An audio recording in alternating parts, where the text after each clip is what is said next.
Our programs offer many languages. Please visit suprememastertv.com/schedule. Nos programmes offrent plusieurs langues. Veuillez visiter suprememastertv.com/schedule. Nuestros programas ofrecen varios idiomas. Visiten suprememastertv.com/schedule. हमारे कार्यक्रम पेश किए जाते हैं कई भाषाओं में. कृपया देखें suprememastertv.com/schedule.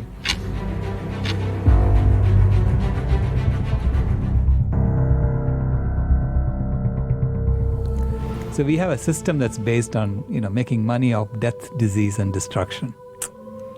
Death for the animals, disease for human beings, and destruction for the planet. Oh. That's the system that we are in, because it's a system based on fear, it's based on war, continuous war, endless war. It's all about violence. It's a very violent system. And so nature is now telling us if we don't stop this and change to a system of normalized non-violence by 2026, you're done. Climate Crisis, Countdown to Year Zero, Part 6 of 7. Continue watching to find out more.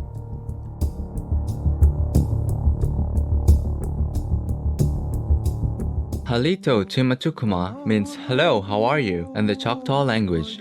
I am Shikoba. The people of the Choctaw Nation wish that your days are filled with sunshine and laughter in a loving, compassionate, peaceful world.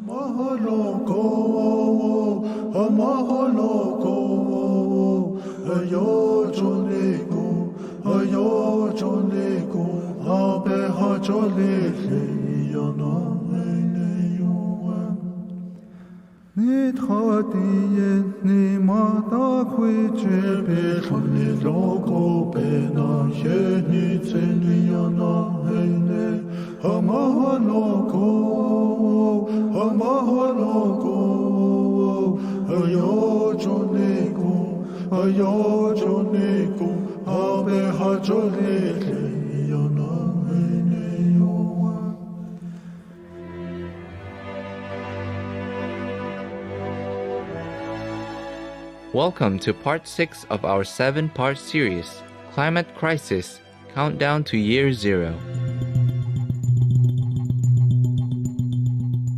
Warning, you might find the content here disturbing, but the truth must be revealed. In our previous episodes, we learned that at our current rate of devastation, we could destroy the Earth by the year of 2026. However, if we make one small lifestyle change, we can save our lives and our planet. But what lifestyle change is required?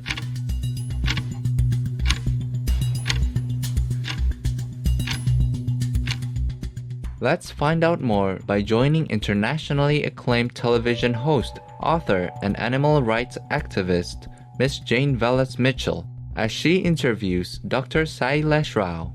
Talk about an issue that is really verboten in mainstream advertiser-based radio or television, and that is how we're killing the planet with animal agriculture. And why is it verboten? If you look at the industries that advertise, fast food, pharmaceuticals, a lot of the industries that would collapse if people got healthy, switched to a plant-based diet. The world that we are in now is based on normalized violence, which is really about killing things off. And we are killing things off at such a fast pace that we are in danger of killing ourselves as well. That's a frenzied rate of killing. And all because we are making money. Somebody is making money off of all this killing. We're live at a vigil for pigs. We have to wait until the truck stops. This poor baby. We're stacked up high. Hello, Angel. We love you. We love you, honey. We love you. There he is.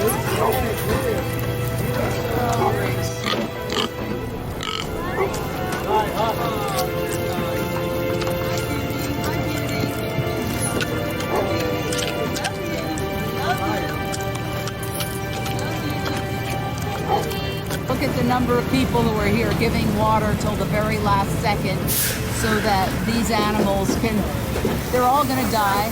They're all going to go to their deaths right now. Yeah. Meet your bacon. Meet your bacon. Meet your ham. Meet your hot dogs. They had mothers. Wake up. Wake up. Oh my God. What runs through you when you see them? Just absolutely sad and distraught. I feel like people need to know that this is the reality. People need to know that this is where their food comes from, and that these creatures experience pain every single moment of their lives until the very end. And we're just here to show them love and compassion in their last moments. Some of them don't ever get to see any sort of human interaction of kindness. So we have a system that's based on, making money off death, disease, and destruction. Death for the animals, disease for human beings, and destruction for the planet. Oh. That's the system that we are in, because it's a system based on fear, it's based on war, continuous war, endless war. It's all about violence. It's a very violent system.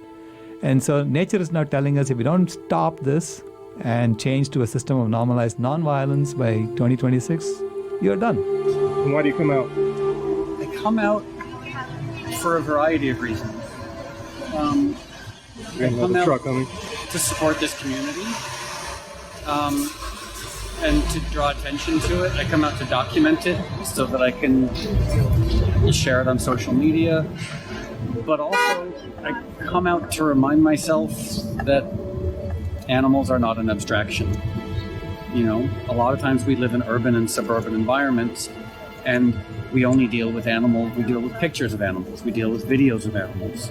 And we sometimes need to be reminded that animals are 100% flesh and blood, sensitive, sentient creatures. And sometimes that can be accomplished by visiting a sanctuary, which is a much happier way of being reminded of the physical reality of animals. But sometimes nights when they had like truck after truck after truck, just being reminded that that's the reality for over 100 billion animals on the planet. I've been a vegan now for 31 years, and animal rights is my life's work. And one of the wonderful things about being an animal rights activist is most people already love animals. All we have to do is create that connection. People love dogs, they love cats, they love other animals, but like extending that compassion, extending that connection to all animals, that's kind of our job. We just have to remind them that cows and pigs and chickens and these are just as much sentient, sensitive animals as their companion animals. Ideally, anyone who's concerned or interested should come out and see the reality of the animals that they're eating. This is horrific. Oh my God, this is horrific. This is what it looks like to allow yourself to feel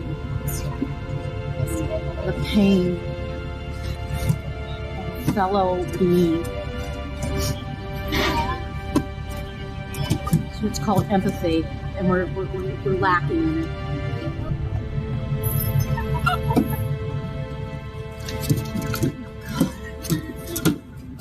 The reason that we're all here today is because we take responsibility. When you see something that's wrong with the world or with your life or with anything, it's always your responsibility to make a difference. That's what being a leader is. And so when it comes to this, when it's like something that happens on a global scale and the responsibility is so diffused because you're like, yo, we're like 7.6 billion people in the world, so why would I step up to make a difference? And when you have that kind of situation, most people will not take responsibility. The people who do step up and take responsibility, those are the people that will be celebrated as visionaries in the future. How is it that you have such confidence that we're going to be able to achieve this? History is full of examples of things that shifted. So I'm saying we have to shift now, so let's work on it. Let's get it done. Give us some examples of what you think the parallels are. With the internet, it was, in 8 years, we went from something that nobody really knew to something that everyone thought they absolutely had to have in their life. And it was just 8 years, from 1995 to 2003. I witnessed it happen. Moon landing was also something like that. In 1962, Kennedy, when he made that speech at Rice University in Texas, a lot of people scoffed at him, saying, you want to put a man on the moon? But then it inspired Americans, and within 8 years, within 7 years actually, man was on the moon, right, in 1969. So there again, it was just breaking down the larger problem into smaller pieces and addressing each one of them and putting it together. That's what NASA did.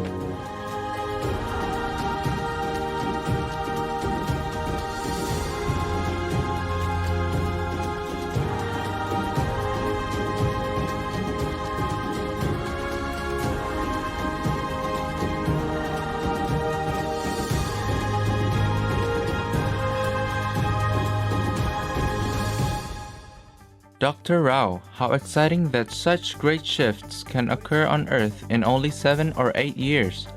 We wish you quick success in helping the world shift to a vegan lifestyle through heaven's grace. And may you and all the others involved be blessed abundantly.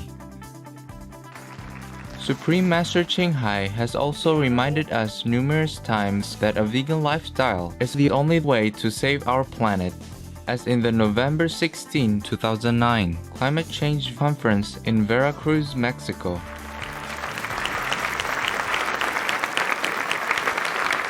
The most important is to please choose to be vegan.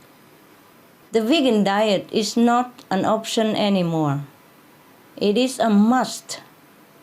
It is an obligation if we want to save our only planet. Vegan is also not a lower priority or even a secondary priority task. It is the first task. That is, if we want to save our children. And we cannot do it. I promise you, as one so honored to have your trust, that vegan first, then all else will have time to develop. Like time and protection, these we will have. We will have more incredible inventions to beautify and upgrade our planet in the future if we all became vegan and save our planet. Because the compassionate energy will generate much more incredible miracles and intelligence than we could imagine.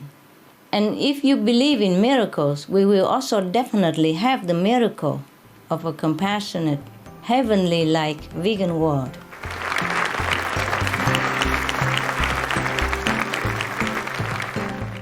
Many thanks, Supreme Master Ching Hai, for sharing your deep wisdom about what is needed to save our planet. We wish that your dream of a vegan world soon comes true.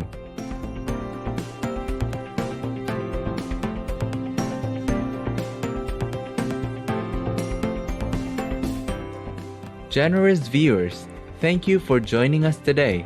Find out more about how the world will become vegan by 2026 by tuning in again on Monday, May 11th for the concluding episode of Climate Crisis, Countdown to Year Zero, Part 7 of 7.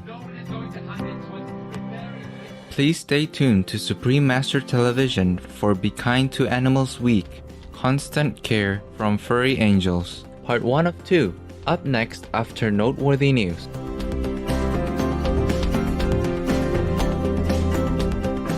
May you be blessed with peaceful relationships and excellent health through the grace of the divine. Our programs offer many languages. Please visit suprememastertv.com/schedule and suprememastertv.com/PE.